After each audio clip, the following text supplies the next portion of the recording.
আসসালামু আলাইকুম বন্ধুরা। পহেলা রোজা, রমজানের প্রথম সকাল, একটি নতুন সূচনা। সেহরির নীরবতা, আজানের ধ্বনি, হৃদয়ে অন্যরকম শান্তি।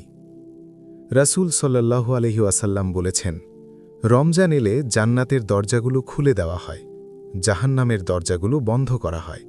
সহিহ বুখারী হাদিস 1899, সহিহ মুসলিম হাদিস 1799। আজ শুধু ক্ষুধা সহ্য নয়, নিজেকে বদলানোর প্রতিজ্ঞা। আজ শুধু রোজা নয়, আল্লাহর আরও কাছে যাওয়ার সুযোগ। আল্লাহ, তুমি আমাদের পহেলা রোজা কবুল করো, আমাদের নিয়তকে খাঁটি করে দাও এবং এই রমজানকে আমাদের জীবনের সেরা রমজান বানিয়ে দাও। আমিন। আমাদের এই ভিডিওটি ভালো লাগলে লাইক করো, চলুন আলোর দিশায় চ্যানেলটিকে সাবস্ক্রাইব করো ও ফলো করো ফেসবুক এবং ইনস্টাগ্রামে। আর দিনই বার্তা ছড়িয়ে দিতে শেয়ার করো।